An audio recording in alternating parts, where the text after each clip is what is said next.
Guys, I'm here with your June 5th workout of the day. Today might look a little intimidating at first glance. However, your WOD of 21 decreasing by reps of 3 down to 3 actually shouldn't be that bad as far as you picking a weight. This should be something that you relatively could quote unquote breeze through without much rest. So you definitely want to pick something, although it looks intimidating in a lot of reps, it should be something that we could go through with relative ease of the push press and also your 200-meter run or row that you're going to have of your choosing.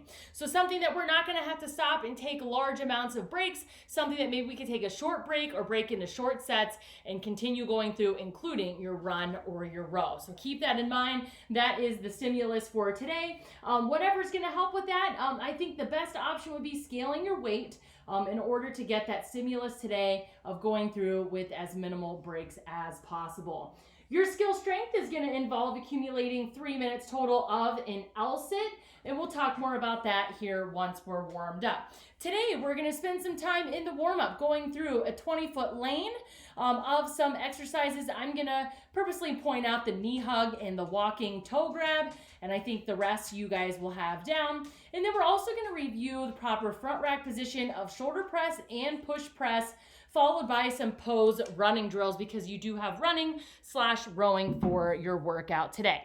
So on your 20-foot lane, when it says knee hugs or knee huggers, that's just you grabbing and getting a good stretch. You should feel this on your side glutes and your quads and things like that. So do that down and back on your 20-foot lane. When it says walking toe grab, every step that you take, you should extend your calf nice and upright and grab your toe. So it should be a nice calf stretch and a nice hamstring stretch. So stretch those as you go through. Then it's going to be some time to review your shoulder press. So I would recommend having both a PVC and also maybe a dumbbell or kettlebell or your barbell if you're going to use that today. So let's start light and then we'll build up to whatever your push press rest is going to be. We're actually going to start with shoulder press because it's going to use the same front rack position that we're going to need for your push press. Shoulder press is just the more strict version of that because we get to use our legs, our leg power in the push press. Shoulder press, there's no dip in our legs. We're going to have our front rack nice and high. We're going to move our head back and out of the way to make the most straight bar path directly overhead. And we're going to punch towards the sky. When you're punching, try to keep your wrist pointing directly upright and not bent back. So that's a good habit to get into, of punching directly overhead.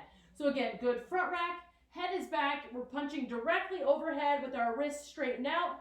And we've got that PVC directly over the midline of our head. Push press, and for today's WOD, so if I'm using the PVC, it's the same as the shoulder press, but now I'm going to take a slight dip in my knees, and I'm going to time that press overhead with my hips opening. So as my hips open, I'm going to press overhead. So you can see that in slow motion, a dip. My hips are opening, and I'm pressing overhead with my face getting out of the way, and a little bit faster, again, that dip and that drive overhead. So dip and drive. Whatever you do, try to resist that urge to rainbow out and around your head. That's why we're tilting our head back so we can get the most efficient bar path directly overhead. So take some time to practice those. If you're going to use a barbell, I would practice with the PVC, and if you're going to use a dumbbell or kettlebell, I would grab those or like a lighter weight. So if I'm going to use like a can or a jug, imagine I've got this in my single hand, just like the WOD today, where it's going to be single left arm and right arm push press.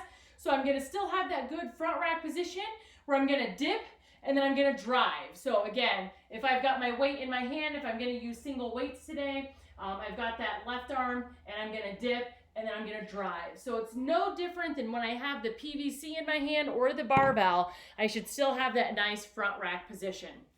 Now, if you're choosing to run today, we're going to go over some posed running drills that we've been using quite often in our running WODs that we've been doing in our time at home. So your posed running drills, we're going to start with running in place, followed by a slight lean forward where we're going to fall and then continue running down our 20-foot lane. Now, we're going to work on keeping our feet under our hips, and we're going to do that both slow and fast. working on that bounce position. Now I'm going to get a little bit more bounce to my step, almost like that figure 4 running position that we've talked about. So I'm going to get a little bit more bounce. I'm still going to lean and fall and finish that running drill down and back, okay? So you should be nice and set for the WOD. To explain your skill strength, it's accumulating 3 minutes of an L-sit. So that is your body at a 90-degree angle. If you don't have an RX L-sit directly from the floor, you can prop your feet up on a chair. You could use, almost think like a box dip and you're in between.